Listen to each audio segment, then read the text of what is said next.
연지영은 어젯밤일 기억이 안 나냐고 연희군에게 물어봤습니다. 연희군은 잠시 기억을 더듬어 보니 어젯밤에 술에 취해서 지영에게 키스한 것이 기억이 났습니다. 저런 귀녀와 입을 맞추었다고 생각을 하니 조금 창피해서 오히려 지영에게 화를 냈습니다. 연희군은 자신이 지금 속이 무척 안 좋으니 어서 빨리 해장국을 올리라고 명령을 하게 됩니다. 지영은 어젯밤 잠도 못 자고 주안상을 해서 바친 것도 모질라서 자신의 입술을 바치고는 이제는 그를 위해 북어국을 끓이게 됩니다. 애꿎은 북어를 두들겨 패며 화풀이를 하게 되는 지영이었습니다. 그날 밤이었습니다. 이제 술이 깬 연희군은 정신을 차리고 사라진 홍문관 교리 이상균에 대해 생각하고 있었습니다. 홍문관은 당시 조선시대 경서 및 사적을 관리하고 문서 업무를 처리하며 왕의 자문에 응하는 학술적 정치적 기능을 수행했던 중앙관청이었고, 연희군은 홍문관의 이상균에게 왕실의 비밀이 담겨있는 금동을 가지고 오라고 명했었고 자신의 어머니의 비밀이 그곳에 있을 것이라고 예상을 했던 것이었는데, 그날 밤 자객의 습격을 받고 사라진 이상균이 아무리 생각을 해도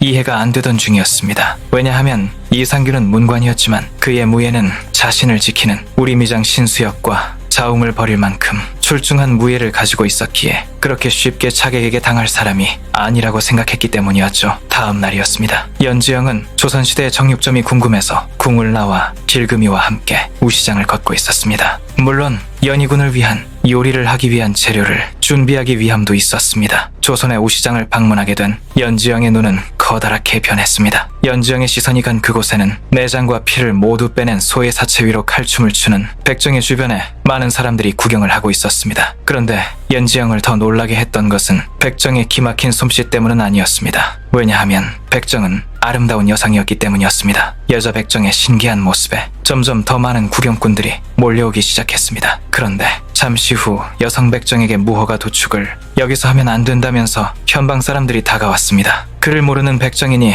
돈을 뜯어낼 속셈이었던 것이었죠. 하지만 오히려 백정은 돈을 줄 생각이 없었습니다. 순식간에 우시장은 싸움터로 변했고 어디선가 공길이 나타나서는 백정들을 도와주면서 돈을 뜯어내려던 현방 사람들이 도망을 가게 되면서 일단은 마무리가 되었습니다. 하지만 소를 팔러 왔던 사람들은 소를 데리고 이미 다 도망을 갔고, 소를 판 사람들은 소 판 돈을 챙겨 떠나면 되지만 고기를 팔아야 하는 백정은 전 재산이나 다름없는 소를 잡아놓고 정작 한 푼도 챙기지 못하게 되었으니 아주 난감한 상황이었습니다. 난장판 속에 도축했던 고기 조각들은 흙바닥에 여기저기 널브러져 있었습니다. 백정 여인과 여인의 아버지가 집에 가려고 하는 찰나 지영은 가지고 있는 돈을 모두 가지고 가서는 저기 있는 고기 말고 다른 고기를 모두 달라고 이야기를 했습니다. 그 재료는 오늘 요리에 아주 귀중한 재료였던 것이었죠. 그것은 바로 당시 팔리지 않아서 백정들만 먹었던 소의 내장이었습니다. 당시에는 냉장고도 없었으니 금세 부패하는 내장이 현대처럼 인기가 없었고 신선한 내장을 바로 도축 후 먹을 수 있는 백정들이 먹었던 것이었습니다. 지영은 바로 그것을 모두 사가지고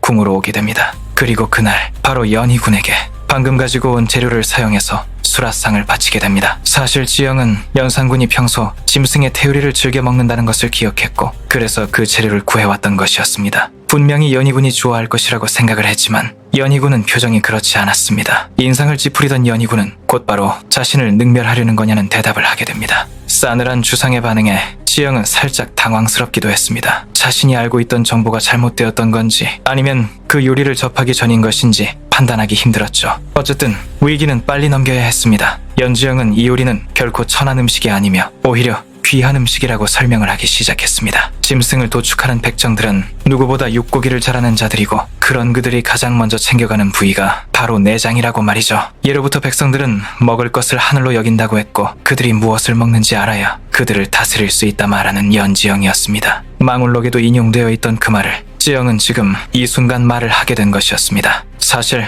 망울록은 연희군이 쓰던 것이었는데 방금 자신이 한 말을 연희군이 적게 되고 그날 이후 내장 요리를 좋아하게 되는 연희군이란 것은 지영은 당연하게도 전혀 상상할 수 없었습니다. 지영은 계속해서 설명을 이어갔습니다. 때마침 갓 도축한 신선한 내장과 그것을 손질할 수 있는 능숙한 도축자를 만났기에 구할 수 있던 귀한 식재료이니 매우 귀한 요리라고 말이죠. 연희군은 그제야 슬슬 흥미가 생기기 시작했습니다. 지영이 오늘 준비한 요리는 현대 한국에서는 흔히 막창이라고 불리는 부위였습니다. 지영은 그 중에서도 붉은 빛을 띠는 부분, 즉 홍창을 가지고 요리를 했는데 손질하는 것이 쉽지 않은 데다 소 한 마리에 많아야 400g 정도 밖에 나오지 않는 귀한 식재료였죠. 지영은 홍창을 살짝 익혀 독특한 식감을 살리고 미나리로 만든 소스를 넣어 산뜻한 향미를 더해 이른바 이탈리아 피렌체 명물 요리 람보레도토를 만들어냈습니다. 연희군은 한 조각 입에 넣자마자 눈썹이 다시 한번 한껏 치켜 올라갔습니다. 입안에서 느껴지는 크리미한 질감, 그와 동시에 파도처럼 밀려드는 고소한 맛의 향연에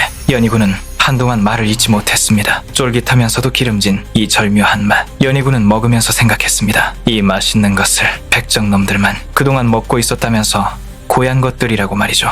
그리고는 뜬금없이 이 요리를 만든 식재료를 날 것으로 보고 싶다고 지영에게 말을 했습니다. 갑작스러운 명령이었지만 귀신같이 이미 준비를 하고 재료를 가지고 왔던 지영이었습니다. 사실 임송재가 미리 연희군이 가끔 요리에 쓰인 식재료를 직접 보고 싶어 할 때가 있다고 귀뜸을 해놨기 때문이었습니다. 재료를 보고 흐뭇한 미소를 짓던 연희군의 표정이 일순간 변하고는 지영에게 이것을 어디서 구했냐고 진지하게 묻는 연희군이었습니다. 연희군의 눈에 들어온 것은 재료를 감싸고 있는 포장 종이를 말하는 것이었습니다. 왜냐하면 그 종이는 조정에서 쓰일 종이를 만드는 관부에서 만든 유목지라고 하는 것이었고 시중에서는 절대 구할 수 없는 물건이었기 때문이었습니다. 바로 얼마 전 사라진 홍문관 관리였던 이상균의 실종과 어떤 연관고리가 있는 자가 지영이 만났던 백정과 연관이 있을 수 있다는 것이었습니다. 다음날 연희군과 연희군의 식사를 챙겨줄 지영, 그리고 내금위장 신수혁과 탈광대 공길이 함께 백정들이 있는 곳으로 참행을 나가게 됩니다. 연희군이 몰래 참행을 나간 이유는 분명히 조정 안에 주상보다 먼저 금등을 찾으려는 사람이 있음을 알기 때문이었죠. 금등 안에는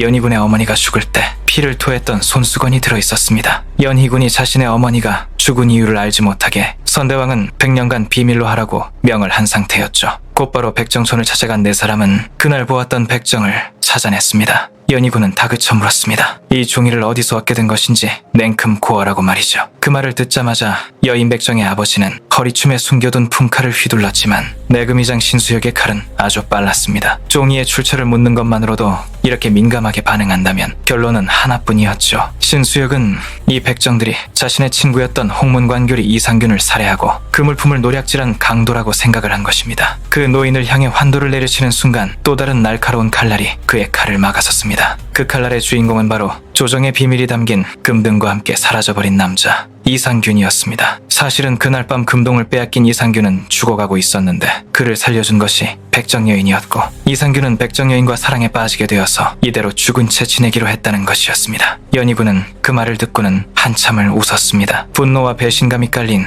허탈한 웃음이었죠. 연희군은 주변에 대기하던 도총관을 불러서는 백정촌 마을 사람들을 단 한 명도 남김없이 죽이고 마을을 불태우라고 명하게 됩니다. 그 순간 지영은 이 마을을 없애면 천하제일에 진미의 재료를 소실하게 되는 것이라며 이 마을을 없애면 안 된다고 말을 하게 됩니다. 연희군은 천하의 미식가답게 이곳에만 있는 진미가 무엇이냐고 묻게 되고 곧바로 지영은 요리를 시작하게 됩니다. 지영은 버터 스테이크를 가지고 왔고 연희군은 스테이크를 맛보자마자 감칠맛 폭탄의 육즙과 그 육즙의 파도에 휩쓸려 헤엄치는 느낌을 받게 됩니다. 사실은 백정촌에 있던 소이저 수유를 사용해서 끓는 점을 250도까지 올릴 수 있었기에 가능했던 요리였습니다. 이 시대의 버터인 수유를 확보한다면 연지영에게도 가능한 요리의 가짓수가 무궁무진하게 늘어나는 것이었죠. 그래서 이 마을이 살아있어야 오늘 같은 요리를 맛보실 수 있다고 설명하는 연지영. 그리고 말이 끝나기도 전에 연희군은 도청관을 불러 이 마을에 우유소를 설치해서 수유를 공납으로 바치게 하고 홍문관 교리 이상균은 이곳의 축양별감으로 쟁반들이 공납품을 관리하게 하도록 명을 내리게 됩니다. 그리고는 백정여인의 아버지의 이름을 묻고는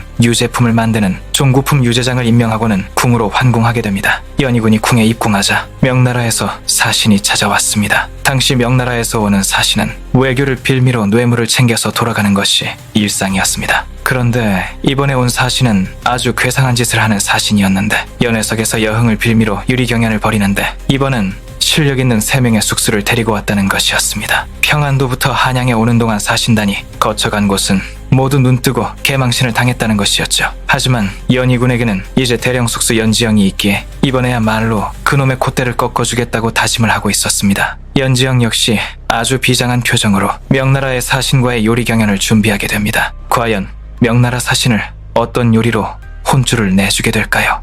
오늘 준비한 이야기는 여기서 마치겠습니다. 드라마 예고편을 기반으로 원작 스토리를 각색한 스토리였습니다.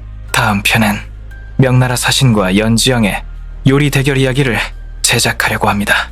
재미있게 보셨다면 좋아요 한번 부탁드리겠습니다. 원작과 드라마가 스토리라인이 앞뒤가 섞여 있지만 전체적인 흐름은 비슷하고 오늘 나온 이상균의 이야기는 빠져서는 안 되는 이야기이기에 5화가 아니어도 반드시 나올 내용으로 보여집니다. 시청해주셔서 감사합니다.